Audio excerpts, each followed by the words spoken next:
आज आपण इथे उपस्थित राहिले शॉर्ट नोटिसनी आपले आभारी आहे। आमचा हे विचार होतं की आता आम्ही नगरपालिकामध्ये बहुतेक 1 महिना झाला आहे आणि हे आमची जबाबदारी आहे की आम्ही सावंतवाडीचे लोकांना ज्यांनी आम्हाला निवडून आणलं आहे, भरभरून मतांनी खूप प्रेम आणि आशीर्वाद दिला आहे, तर आम्ही त्यांना एक अपडेट देऊया की आम्ही नगरपालिकामध्ये आले। आमचे सर्व नगरसेवक सेविका आम्ही आता 12ची टीम प्लस इन्क्लुडिंग P13 झाली आहे आणि आम्ही एकदम चांगल्या पद्धतीने काम सुरू केलं आहे। तर आम्हाला फक्त सर्वांना सांगायचं होतं, एक अपडेट द्यायचं होतं की आता सावंतवाडीमध्ये काय परिस्थिती आहे, आम्ही काय काम सुरू केले आहे। कारण निवडणुकीच्या वेळी आम्ही खूप लोकांशी बोलले होते, चर्चा झाली होती आणि सर्वांनी आम्हाला त्यांचे प्रॉब्लेम सांगितले। आम्ही ते विसरले नाही आहे। हळूहळू सर्वांमध्ये सर्व टॉपिक्स आम्ही घेतले आहे आणि काम सुरू केलं आहे। पहिला तर आपण सर्वांना माहिती आहे की आम्ही स्वच्छता हे विषय घेतलं होतं, कारण हे माझं शिक्षण पण आहे की आपण आपला घर सफाई साफ ठेवणार, स्वच्छ ठेवणार तरच लक्ष्मी येणार। आम्हाला हेच इच्छा आहे की आपल्याकडे सावंतवाडीमध्ये जे आपली सुंदर नगरी आहे, खरोखरच एक सुंदर नगरीच्या पदनी राहायला पाहिजे। तर आम्हाला जे पण आम्ही विषय घेतले होते सगळे नगरसेवक सेविकाच्या खूप मदत होती। वॉर्ड वाईज आम्ही स्वच्छता घेतली आहे। आपण बघितलं आहे की नरेंद्र डोंगर, आपला मोती तलाव वॉकिंग पाथ आहे, बस स्टँड जेव्हा की खूप वर्ष झाले होते की त्याच्यावर कोणी लक्ष दिलं नव्हतं, ते पद्धतीने आम्ही स्वच्छता सुरू केली आहे। दत्तनगर कॉलनीमध्ये एक मोठा गार्डन होतं, ते जंगल झालं होतं, तर ते पद्धतीने आम्ही हळूहळू सगळे गार्डन एरियाज टार्गेट करणार आहे। मोठा विषय हे जे आहे, जे वॉटर पाईपलाईन्सचा आहे, गॅस पाईपलाईन्सचा आहे। आपण सर्वांना माहिती आहे की दोन्हीच्या कोऑर्डिनेशनमध्ये थोडं अडचणी होती, तर आम्ही थोडे दिवस काम थांबवलं होतं, कारण आम्ही दोन्ही कॉन्ट्रॅक्टर्सशी बोलले आणि आज आम्ही CEO साहेबांशी पण बोलले। आम्ही एक सुंदर प्लॅन क्रिएट केला आहे की आपले लोकांना, नागरिकांना ते कोणतरी अडचणी नाही हवी पाहिजे। कारण वॉटर पाईपलाईन्समध्ये थोडी गोष्टी असं झाली होती की वॉटर पाईपलाईन्स आपले तुटले होते, पण लवकरात लवकर आम्ही कॉन्ट्रॅक्टरशी बोलले, आम्ही सोल्युशन काढून घेतलं आहे आणि लवकरात लवकर आपण काम सुरू करूया।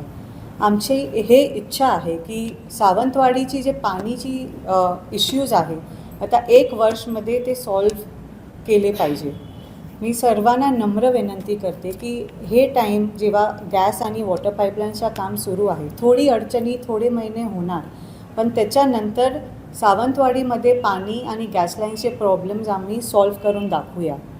कारण गॅस पाईपलाईन्स पण लावले तर सिलेंडरचे खर्च नसणार आणि घरोघरी ते बेसिक आपले लाईफस्टाईल प्रॉब्लेम्स जे असते ते सॉल्व होणार। तेच पद्धतीने आम्ही कचरा डेपो त्याच्यावर लक्ष घालत आहे, कसं आपण कचरा कलेक्शन करणार। आणि आपण आता आज कचरा डेपोमध्ये जाऊन बघितलं तर आपण बघणार की सगळ्यांचा बायफर्केशन झाला आहे। आम्ही पहिला तरी हे काम केलं ऑफिसमध्ये येऊन की सगळ्यांचा अभ्यास केला, कसं आपण कचरा कलेक्ट करत आहे, काय पद्धतीने रिसायकल्ड प्रोडक्ट्स होत आहे। तर आता आपण कचरा डेपोनं व्हिजिट केलं तर कार्डबोर्ड सगळे एकत्र आहे, water bottles, glass water bottles एक ठिकाणी आहे, एक ठिकाणी सगळे लेदरचे प्रोडक्ट्स जेव्हा की आपले बॅग्स असतील ते सगळे एक ठिकाणी ठेवले आहे। कोकोनट जे आपण नारळचा वापर जास्ती असते ते एक पद्धतीने आम्ही वेगळं ठेवलं आहे, कारण ते बघितलं गेलं तर इन्फ्लॅमेबल प्रॉडक्ट्समध्ये येते। तेच पद्धतीने आम्ही जे पण काम आता नगरपालिकामध्ये घेतलं आहे सगळं आम्ही अभ्यास केला आहे। मोठा विषय आपला माहिती आहे हॉस्पिटलचा विषय आहे, तर आम्ही डॉक्टर्सशी पण बोलले, इकडचे सावंतवाडीचे डॉक्टर्सशी आम्ही बोलले, त्यांची काय परिस्थिती आहे ते आम्ही समजून घेतली आहे। आता महत्त्वाचा विषय ते आहे की आपण आपली जे सर्व्हिसेस आहे आता कॉटेज हॉस्पिटलना आपण कसं चांगल्या पद्धतीने उभा करूया, कारण कॉटेज हॉस्पिटलमध्ये पण खूप प्रॉब्लेम्स आहे, जेव्हा की मशीन मेंटेनन्स कमी आहे, रिपोर्टिंग बरोबर होत नाही. डॉक्टर्सना आपण सावंतवाडीमध्ये आणलं, त्यांच्यासाठी राहायची जागा नाही आहे, टॉयलेट्स नाही आहे. तर ते विषयावर आमचं काम सुरू आहे की कसं आपण लवकरात लवकर महिलांसाठी जे त्यांची डिलिव्हरीसाठी त्यांना प्रॉब्लेम्स होत आहे, आपले बेसिक ट्रीटमेंट जेव्हा की कोणाला फ्रॅक्चर झाला, जॉन्डिस झाला, ते आपण कसं पद्धतीने लवकरात लवकर ते कॉटेज हॉस्पिटलमध्ये आलं तर ते विषय कसं सॉल्व्ह होऊ शकते त्याच्यावर काम सुरू आहे. आणि जेव्हा की कोणी पण विचारलं की मल्टी स्पेशालिटी हॉस्पिटलच्या काय, तर ते आम्ही मुख्यमंत्रीजी, पालकमंत्रीजी आणि आरोग्य मिनिस्टरशी बोलून आज आम्ही पुढे जाणार आहे. सगळं जे विषय आमच्यासमोर आणलं होतं निवडणुकीच्या वेळी आम्ही जेव्हा लोकांनी भेटलं ते आम्ही विसरले नाही आहे. स्टेप बाय स्टेप कधी कधी काय असते, थोडे आमचे जे टॉपिक्स असते लवकरात आपल्याला सोल्युशन दिसेल, पण जेव्हा की भटके कुत्रेचा विषय आहे जे खूपच महत्त्वाचा आहे, त्याच्यासाठी आम्ही मिशन रेबीज नावाने एक ऑर्गनायझेशनशी बोलले आहे, अजून 2 ऑर्गनायझेशनशी बोलले आहे की कसं आपण आपले डॉग्सना स्टरलाइज करूया, त्यांना शेल्टरमध्ये ठेवूया आणि लवकरात लवकर ते सोल्युशन काढावा लागणार, कारण आपले लोकांना ते खूप अडचणीचा विषय आहे. तर हे सर्वांवर आमचा स्टडी सुरू आहे.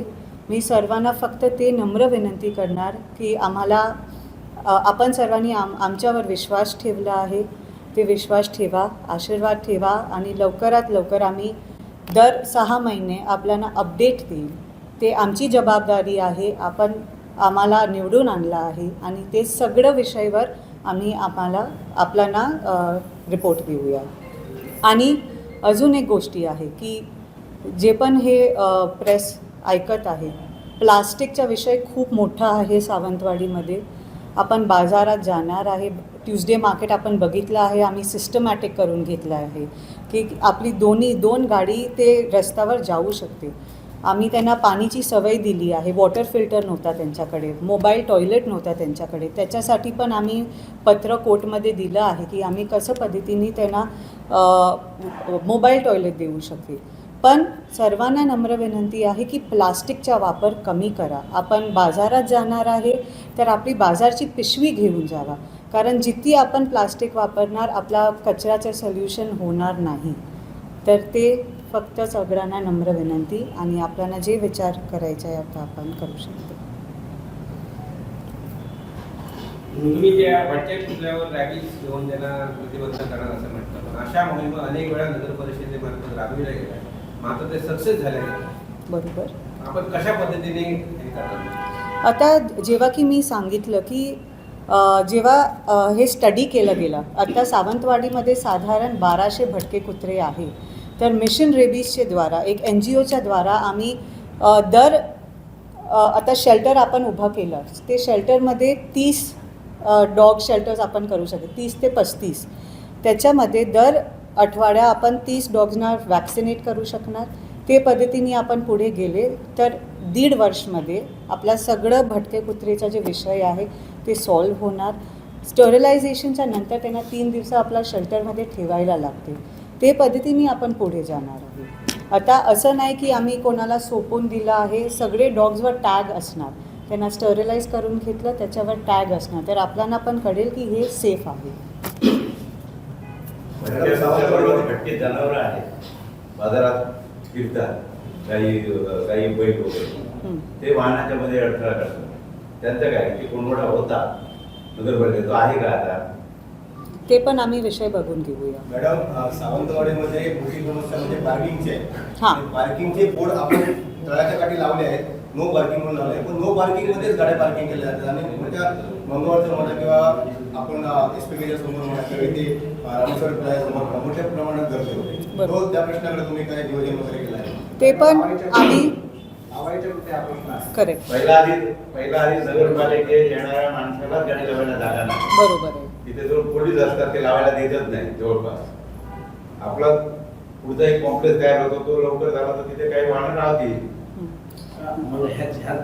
मंगळवारच्या आठवड्याबद्दल तुम्हाला जर बसेस संध्याकाळी 4 पासून रात्री 9 पर्यंतच्या बसेस जर हायवे मार्गे सोडल्या तर पार्किंगचा प्रश्न अर्धा निम्मा संपेल.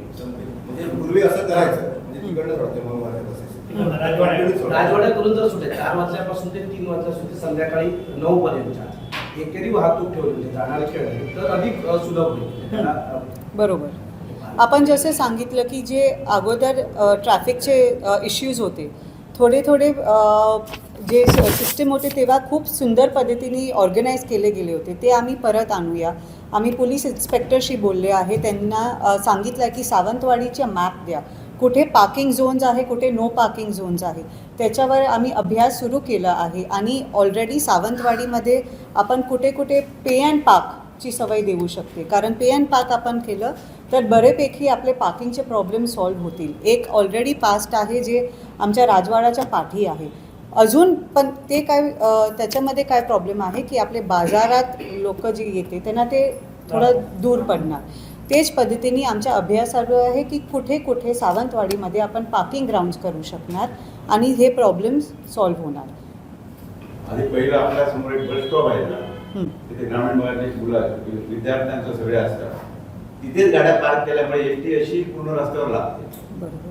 ते किमान इथे पोलीस तर उभे असतातच वाहतूक, त्यांना किमान सांगायला इथपर्यंत असे उभे करून येईल त्यांनी गाड्या. जेव्हा आम्ही सगळं पार्किंग नो पार्किंग झोन केले, लाईन्स रोडवर पेंट करून घेतलं, त्याच्यानंतर स्ट्रिक्ट कार्यवाही असणार की इथं एक टाईम कोणी पण पार्किंग केलं त्याचे फाईन्स असणार. तर आपण स्ट्रिक्ट केलं तरच हे प्रॉब्लेम सॉल्व्ह होणार. नगराध्यक्ष मॅडम, आपण सावंतवाडी शहरात ठिकठिकाणी स्वच्छता मोहीम राबवली, जसं आपण दरेड डोंगराचा उल्लेख केला, स्टेशनचा उल्लेख केला, पण या परिसरात काही मद्यपी लोक, काही व्यसनी लोक संध्याकाळी 8 ते रात्री 10 वाजेपर्यंतपासून तशीच पुन्हा त्या ठिकाणी अस्वच्छता करतात. दारूच्या बाटल्या, आपल्याला अनुभव आला असेल किती मोठ्या प्रमाणात त्या ठिकाणी तेल, दारूच्या बाटल्या, प्लॅस्टिकच्या बॉटल वगैरे मोठ्या प्रमाणात. आज परिस्थिती तेच आहे, मी काल जाऊन बघितलं तर तीच परिस्थिती आहे, तसेच लोक येतात. यावर प्रतिबंध होणारच नाही, म्हणजे त्यांनी घाण करायचे तुम्ही साफ करायचे, असंच चालू राहणार का? करेक्ट. नाही, ते सोल्युशन नाही आहे. आमची हे जबाबदारी होती की आम्ही पहिला सगळं साफ स्वच्छ करून घेऊया. ह्याच्यानंतर आमची रिस्पॉन्सिबिलिटी ते आहे की आम्ही लोकांना एड्युकेट करूया की हे इथे कचरा टाकायचा अलाउड नाही आहे, बॉटल्स नाही अलाउड आहे, रात्री इथे आपण बसू नाही शकत. आम्ही एकदा सांगणार, दोनदा सांगणार, त्याच्यानंतर स्ट्रिक्ट कार्यवाही असणार. पोलीस पेट्रोलिंग वाढवणार आहे. ऑलरेडी आम्ही पत्र पाठवलं आहे, त्यांच्याशी बोलले आहे, त्यांचा खूप सपोर्ट आहे आम्हाला. तर ते पद्धतीने आपण पुढे जाऊया, पण हळूहळू लोकांना सांगावं लागते. असं नाही की मी आज म्हटलं आणि उद्या त्यांना जेलमध्ये घातलं, त्याचं नाही होऊ शकत. तर आपलं कसं चांगल्या पद्धतीने लोकांना समजावून ते करू शकणार, ते पद्धतीने पुढे जाणार. तुम्ही महिन्याभरात म्हणजे कारभार हाती घेतल्यापासून तुमच्या टीमने महिन्याभरात तुम्ही 4 वर्षाचा बॅकलॉग बऱ्याचपैकी थोडा कमी करण्याचा प्रयत्न केला. आता तुम्ही स्वच्छता असेल, जो सावंतवाडी संस्थांमध्ये सावंतवाडी शहरचा टॅगलाईन होता की स्वच्छ शहर विकासात्मक शहर, तो टॅगलाईन घेऊन तुम्ही पुढचं काय कसं काय नेमके प्रोजेक्ट काय असतील, काय लोकांना सांगायचं, कारण लोकांकडे एक अपेक्षा आहे. हा टॅगलाईन घेऊन तुम्ही जात आहात, स्वच्छतेचा पहिला दारा केला, असे काही पर्यटनदृष्ट्या प्रकल्प आणण्याच्या दृष्टीने काय संकल्प आहे का? तर जेव्हा आपण स्वच्छता सांगितलं, हे आपला भारतमध्ये मोठा विषय आहे. तर आपण आपल्या सिटीना कसं एक्झाम्पल, आता सर्व लोक वेंगुर्ला खूप साफ आहे, ते आपल्याला ते एक्झाम्पल देत असते. ते आमच्यासाठी पण एक इन्स्पिरेशन आहे. आम्हाला असं इच्छा आहे की सावंतवाडी महाराष्ट्राची सर्व स्वच्छ कसं सिटी होऊ शकणार, त्याच्यावर आम्ही काम सुरू केलं आहे. कधी कधी लोकांना ते प्रोत्साहन दिलं पाहिजे की आपण इथे वॉर्ड वाईज जे वॉर्ड एकदम स्वच्छ राहणार त्यांना एक आपण प्राईज देऊ शकते नगरपालिकाच्या द्वाराने. ते पद्धतीने आपण पुढे जाऊ शकते. आणि जेव्हा की आपण ते स्लोगन्स एक प्रॅक्टिसमध्ये ठरवले, केव्हा की स्वच्छ भारत अभियान जे सुरू झालं होतं ते लोकांच्या डोक्यामध्ये राहते. ते पद्धतीने आम्हाला पुढे जायचं आहे की लोकांना सांगायचं आहे की हे आपण ओला कचरा कसं बायफकेट करणार, सुका कचरा कसं बायफकेट करणार, आणि ते दृष्टीने आपण अजून पुढे चालणार. मोठा विषय ते आहे की आपण आता कचरा कलेक्ट केलं तर कचरा कलेक्शनच्या नंतर आपण एक चांगलं प्रोजेक्ट सावंतवाडीमध्ये आणूया की आपला कचरा कलेक्शनचे आपल्याला कधी कुठेतरी रिसायकल्ड प्रोडक्ट्सच्या आपल्याला पर्यटन दिसेल. किंवा की आपण आता बॉम्बेमध्ये बघितलं असणार की रिसायकल्ड बॅग्स भेटत आहे. ते सगळं प्लास्टिक मेटल सगळ्यांचा रिसायकल करून ते बॅग्स विकत असते. तेच ऑपॉर्च्युनिटी आपण आपले बचत गटांना देऊया करायला, की ते कसं आपण एक कचराना पर्यटनमध्ये कन्वर्ट करू शकते. त्याच्यासाठी आम्ही ऑलरेडी लोकांशी बोलत आहे. काय पद्धतीने प्लांट सावंतवाडीमध्येच रिसायकलिंगचा प्लांट आणू शकते ते आम्ही बघूया. तुम्ही मगाशी हॉस्पिटलचा विषय काढला. तुमच्या नेत्याने म्हटलं होतं की तुमची सत्ता आल्यानंतर MBBS MD डॉक्टर हे हॉस्पिटलला दिसतील, तर ते डॉक्टर सध्या कुठे आहेत किंवा काय नेमकी त्याची स्थिती आहे? आम्ही ऑलरेडी पालकमंत्रीशी बोलले आहे. ते त्यांच्या लक्ष सावंतवाडीमध्ये बरेपैकी आहे. आम्ही मुख्यमंत्रीशी बोलणार आहे, आरोग्यमंत्रीशी पण बोलणार आहे. आणि जेव्हा की त्यांना प्रॉमिस केलेलं की इथे डॉक्टर्स येईल, ते त्याचा प्रयत्न सुरू आहे. पण हे सगळ्यांना आता आम्हाला ऑफिसमध्ये आले 25 दिवस झाले आहे. हे हळूहळू होणार, कारण त्याच्यासाठी सगळं प्रयत्न आणि अरेंजमेंट्स करावा लागणार डॉक्टर्सना इथे आणायला. तर ते आमच्या सुरू आहे. आपल्या नगरपालिकेचे जे रुग्णालय आहे त्याला स्पेसिफिकली काय करा, म्हणजे नगरपालिकेचं रुग्णालय दवाखाना आहे ना, बरोबर. त्यासाठी आपली काय योजना आहे, काय चर्चा झाली का नगरसोबत किंवा यंत्रणेसोबत? एकच डॉक्टर बरोबर. त्याच्यावर पण आता ऑलरेडी आम्ही ते दिवशीच गेले होते. त्याच्यानंतर बिल्डिंगमध्ये आपण अवस्था बघितली असणार. तर त्याच्यावर लवकरात लवकर काम सुरू करायला लागणार. आम्हाला माहिती आहे, आम्ही अभ्यास केला आहे की बरेपैकी मेडिसिन्स इथे सावंतवाडीमध्ये आता आपला दवाखान्यामध्ये नाही आहे. तर आम्ही डॉक्टरना सांगितलं आहे, आम्हाला लिस्ट द्या, काय काय मेडिसिन्सची गरज आहे, आपल्याला काय आम्ही सवय देऊ आणि ते पद्धतीने आपण एक चांगला दवाखाना नगरपालिकामध्ये उघडूया. कसा स्वच्छतेवर शहराच्या 4 सीमावर शहराचा कचरा टाकला जातो. काही लोक सुशिक्षित लोक म्हणून गाडीने टाकतात आणि सगळे घाण दिसते. आंबोलीला जाताना, माळगावला, पेंचुलीतून बांद्याला जाताना असं.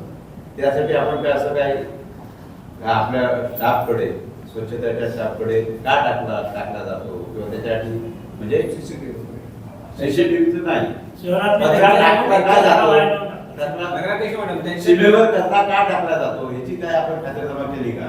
त्यांच्याच प्रश्नाला प्रश्न असा आहे, काही वार्डाच्या प्रभागामध्ये सुद्धा रिकाम्या जागेवर बाईकवरून चालताना कचरा फेकून दिला, पिशवी फेकतात. सीमेच्या नाकावर तसं नाही, प्रभागामध्ये अनेक ठिकाणी तुम्हाला कचऱ्याची ढीग मिळते. मग शिल्परामच्या त्या परिसरात गेला किंवा आमच्या बिरोडकरच्या कुंदीगडाच्या परिसरात आला तर असे फेकून देऊन जातात.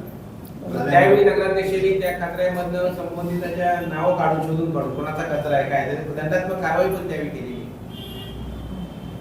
हे विषयावर फक्त हे बोलू शकणार की आता ते थोडी रिस्पॉन्सिबिलिटी आपल्या लोकांना घेतली पाहिजे की कसं आपण 4 ठिकाणी कचरा फेकत आहे. तर ते कसं ते प्रॅक्टिसेस फक्त आता बंद करायला लागणार. आम्ही आमची जबाबदारी करू की आम्ही कलेक्शन करूया. आता आम्ही त्याच्यावर लक्ष दिलं आहे की रोज ओला कचरा सुका कचरा आम्ही उचलत आहे. त्याच्यानंतर पण आपण बाहेर कशाला हे पिशवी घालत आहे त्याच्यावर कारवाई आहेत ना. सोसायटी प्रॅक्टिकली ओला आणि सुका कचरा कलेक्ट करून करतात का? ते करत असतील तर हे सुशिक्षित लोक कुठेतरी आपल्या गाडीवर घेऊन कुठेतरी वाटेत टाकतात. त्या ज्या सोसायटी आहेत त्या उपक्रम राबवतात की नाही आपल्या नगरपालिकेने? आपले लोक कलेक्शनला तिथे जातात का नाही? ते 10-11 वाजता जर बाजारपेठेतून गाडीची गाडी गेली भरलेल्या कचऱ्याची तर ते रॉंग. कधी कधी 10 वाजता सुद्धा जाते, 11 वाजता सुद्धा जाते. तेव्हा नागरिक असतात ना, गर्दी असते बाजारपेठेत. ते कधीतरी ते लवकर व्हायला पाहिजे. त्याच्यावर कारवाई करू. काय होतं, काही लोक सकाळी ड्युटीला जाणारे असतात, घरात त्याचे कोणच नसतं. 8 नंतर किंवा 9 नंतर ते जाणारे तीच लोक जी असतात ना, अशा प्रकारे त्यांना घंटागाडी दिसत नाही, वेळेत पोहोचत नाही. वेळेत पोहोचत नाही, घंटागाडी पोहोचत नाही. 8 ला काय जाणार नाही घंटागाडी प्रत्येक ठिकाणी. त्यामुळे ती लोक अशा प्रकारचं हे करतात बहुतांश आपण त्यांच्यासाठी स्वतंत्र अशी कचरा कुंडी किंवा प्रभागावर मग त्या तो घंटागाडीवाला येणार आणि त्या कचरा पण जाताना कचरा कलेक्ट करून जाणार. असं काय करता येईल काय बघावं लागेल. किंवा कुंड्या आता आपल्याकडे आहेत ना, भाग आहेत आपल्या बागेला बाहेरच्या तर त्या ग्रामपंचायतीला सुद्धा कन्वर्ट करून घ्या की तुम्ही बाजूच्या गावात म्हणजे सगळं तिथे कोलगाव बाहेरच्या वाड्याच्या बाजूलाच सीमा आहे आपल्या सावंतवाडीच्या. माझगावच्या बाजूला गरड पासून आहे, सराट्याला इकडे खासगी वाडा केल्यानंतर तिथे तर या सगळ्या ग्रामपंचायतीला सुद्धा तुमच्या म्हणजे प्रोजेक्टमध्ये म्हणजे प्रकल्पामध्ये स्वच्छ अभियानच्या ह्या जेणेकरून याला कन्वर्ट होईल. कारण इथले लोक येते सुद्धा बाहेरचे लोक टाकतात. आता आपल्या ह्याच्यामध्ये बेळगाववरून येतात, आपण सावंतवाडी बेळगावला तुमचा कचरा डेपोच्या बाजूलाच ते म्हणतात तिचे लोंढे तिथे टाकला जातो. त्यामुळे येणाऱ्याला असं वाटतं की सावंतवाडीत की ही कचरा सावंतवाडी आहे का. इथे आपण बाहेरच्या वाड्यातून कोलगावून एंट्री करताना तसंच वाटतं, पंचमनगरहून येताना तसं वाटतं.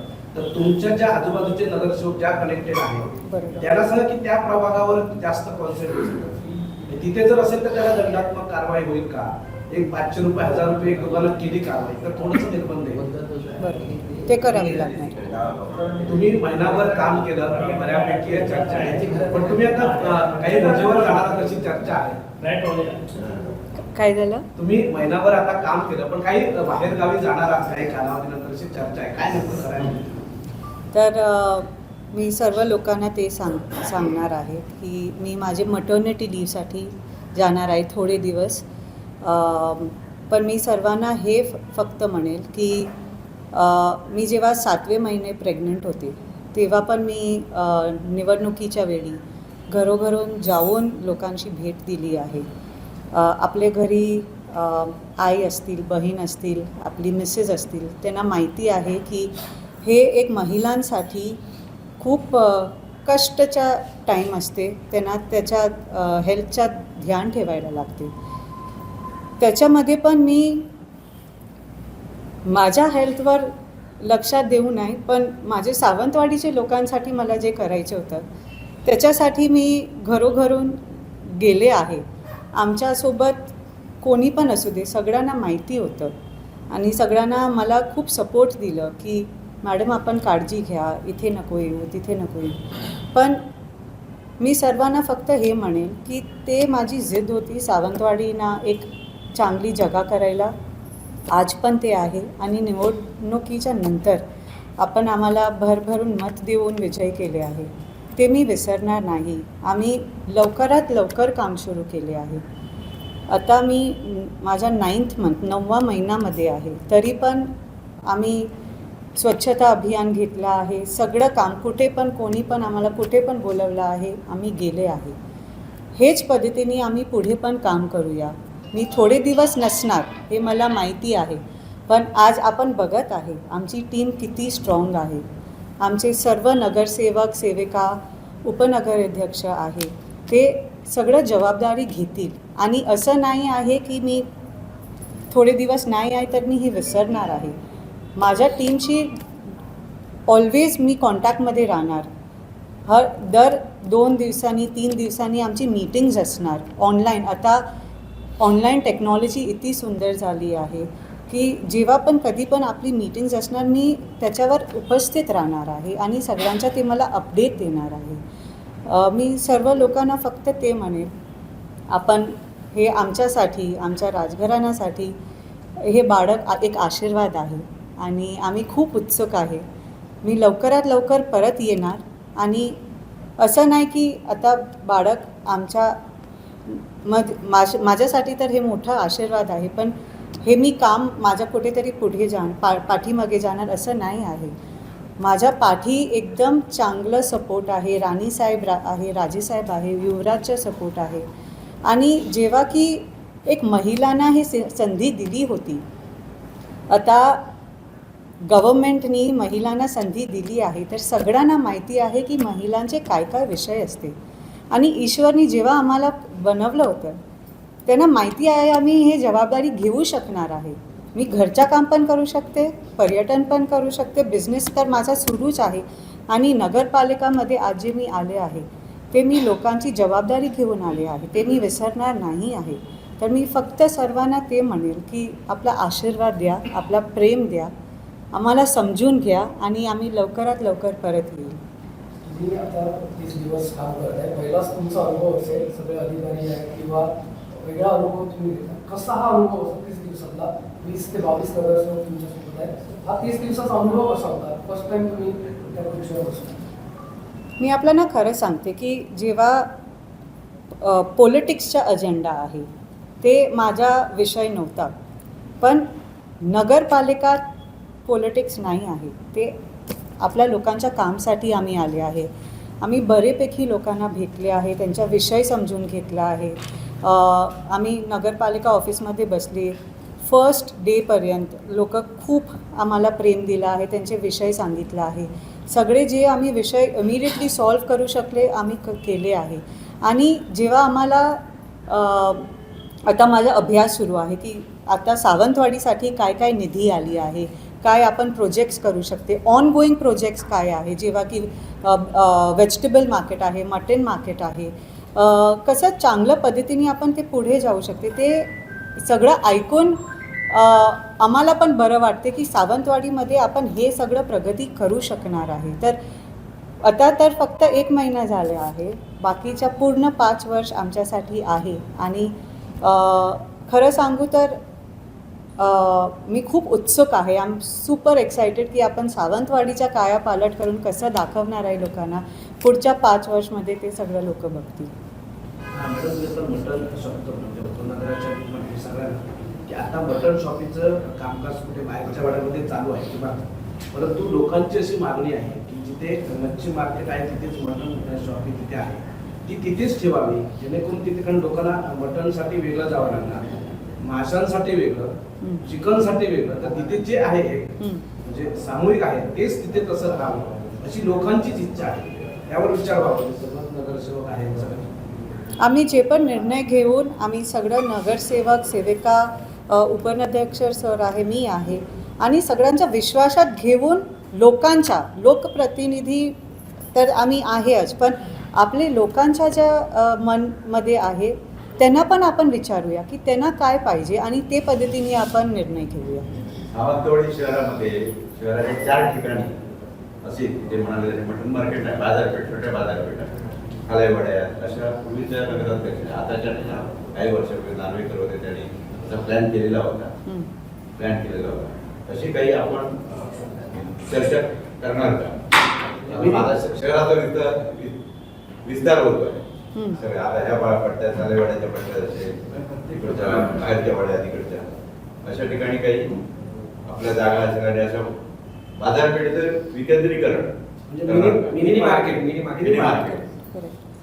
मी जेव्हा निवडणुकीच्या वेळी पण सांगितलं होतं, आता आम्ही नगरपालिकाच्या अंडर नगरपालिका बरेपैकी असं बिल्डिंग्ज आहेत जेव्हा की ते आता खाली आहे. थोडं काम सुरू झालं होतं, बंद पडलं होतं. जेव्हा की आपला रघुनाथ मार्केट आहे, हॉटेल मँगो 2 आहे, तेच पद्धतीने आम्ही ऑलरेडी त्याच्यावर काय काय करायची गरज आहे. फॉर एक्झाम्पल आपल्याला सांगते की हॉटेल मँगो 2 त्याची बिल्डिंगची परिस्थिती थोडी खराब आहे, तर त्यांना पहिला सुधारण करावं लागणार, त्याच्यानंतर त्याचा टेंडर कोणाला द्यावा लागणार, आणि आपण कसं पर्यटन सावंतवाडीमध्येच ठेवूया ते आमच्या लक्षातमध्ये आहे. तेच पद्धतीने रघुनाथ मार्केट आपण हँडीक्राफ्टसाठी केलेलं. तर आपली Sawantwadi which is non as a land of the artist, आपण घरी घरी जाणार, आपण बघणार की आपले लोकांमध्ये किती पेंटर्स आहेत, किती मॉडेल मेकर्स आहेत. त्यांना कसं आपण ते रघुनाथ मार्केटमध्ये एक चांगलं शॉप देऊया की ते त्यांच्या तिथे डिस्प्ले करू शकणार, आणि तेच पद्धतीने आपण पर्यटन वाढूया. खाऊ गलीसाठी पण एक जागा ऑलरेडी पास केली गेली होती, तर कसं आपण लोकांना सांगूया की एक फूड ट्रक पार्क सावंतवाडीमध्ये आपण करू शकणार, की लोक संध्याकाळी ते फूड ट्रक मध्ये येणार आणि एक चांगल्या पद्धतीच्या आउटिंग होणार. ते हे सगळे विषय जे आपले आहे ते आमच्या लक्षातमध्ये आहे. योगा सेंटर डेव्हलप करायचं आहे, ते आम्ही विसरले नाही आहे. एकदम सुंदर जागा आहे, सुधीरजीच्या वॉर्डमध्ये आहे, ते आम्ही लवकरात उघडणार आहे, आणि योगा सेंटर पण सावंतवाडीसाठी करून घेणार आहे. हे सर्व करत असताना तिथे स्थानिक आमदार यांचं तुम्ही सहकार्य घेणार 100%. कारण जेव्हा की आपला व्हेजिटेबल मार्केट ते त्यांनी उभा केला आहे. बरेपैकी असे प्रोजेक्ट्स आहे जे दीपक केसरकरजींनी पुढे आणले आहे, तर त्यांचा आम्हाला सहभाग लागणारच आहे आणि ते आम्ही विसरणार नाही. सगळ्यांना साथमध्ये घेऊन महिन्याभरात बराच म्हणजे आता सांगताना तुम्ही 5 वर्षाचा कायापालटचा महिन्याभरात तुम्ही बऱ्याच प्रोजेक्टवर आहात. 4 वर्ष जिथे अवकळा आली होती, म्हणजे आता तुम्ही सांगितलं एक खाऊ गल्ली फूड ट्रॅक फार म्हणजे सावंतवाडीचा कायापालट मुंबई शहरा पुणे शहराच्या धर्तीवर करायचा असा संकल्पना आहे. मी असं नाही म्हणणार की मुंबई शहर, मी सावंतवाडीना एक एक्झाम्पल करून लोकांना दाखवणार. लोक सांगणार की मला मुंबई नाही, मला सावंतवाडीमध्ये यायला पाहिजे.